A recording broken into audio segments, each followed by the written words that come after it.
Yosua 4, ke-12 batu peringatan. Setelah seluruh bangsa itu selesai menyeberangi sungai Yordan, berfirmanlah Tuhan kepada Yosua demikian, pilihlah dari bangsa itu 12 orang, seorang dari tiap-tiap suku, dan perintahkanlah kepada mereka demikian, angkatlah 12 batu dari sini, dari tengah-tengah sungai Yordan ini, dari tempat berjejak kaki para imam itu, bawa semuanya itu ke seberang, dan letakkanlah di tempat kamu akan bermalam nanti malam. Lalu Yosua memanggil ke-12 orang yang ditetapkannya dari orang Israel itu, seorang dari tiap-tiap suku. Dan Yosua berkata kepada mereka, menyeberanglah di depan tabut Tuhan Allahmu ke tengah-tengah sungai Yordan, dan angkatlah masing-masing sebuah batu ke atas bahumu, menurut bilangan suku orang Israel, supaya ini menjadi tanda di tengah-tengah kamu.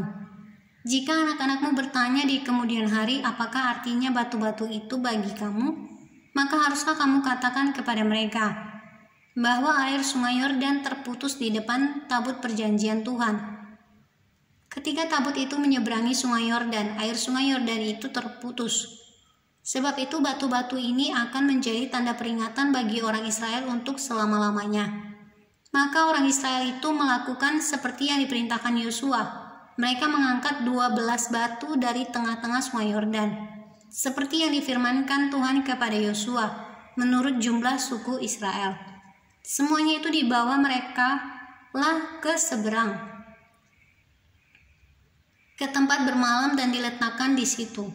Pula Yosua menegakkan 12 batu di tengah-tengah sungai Yordan itu, di tempat bekas berjejak kaki para imam pengangkat tabut perjanjian itu. Batu-batu itu masih ada di sana sampai sekarang. Para imam pengangkut tabut itu tinggal berdiri di tengah-tengah sungai Yordan sampai selesai dilakukan segala yang diperintahkan Tuhan kepada Yosua untuk disampaikan kepada bangsa itu, sesuai dengan segala yang diperintahkan Musa kepada Yosua.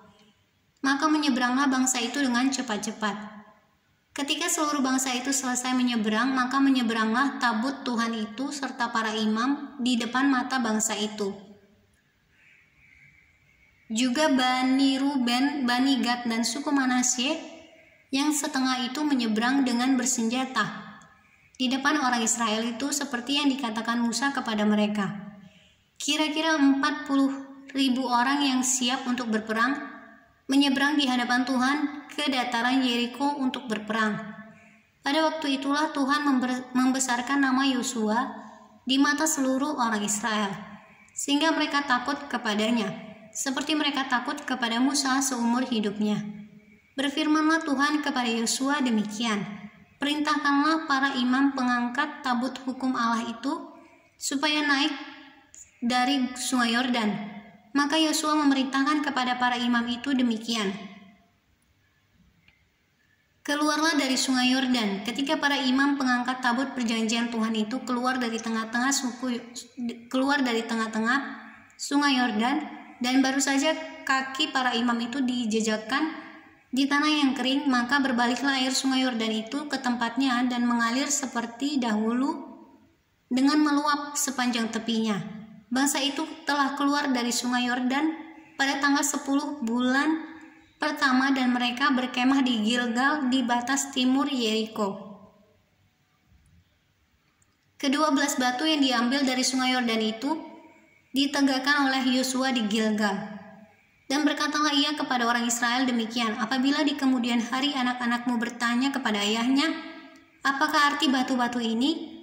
Maka haruslah kamu beritahukan kepada anak-anakmu begini, Israel telah menyeberangi sungai Yordan ini di tanah yang kering, sebab Tuhan Allahmu telah mengeringkan di depan kamu air sungai Yordan sampai kamu dapat menyeberang, seperti yang telah dilakukan Tuhan Allahmu dengan laut Teberau yang telah dikeringkannya di depan kita, sampai kita dapat menyeberang, supaya semua bangsa di bumi tahu bahwa kuat tangan Tuhan, dan supaya mereka selalu takut kepada Tuhan Allahmu.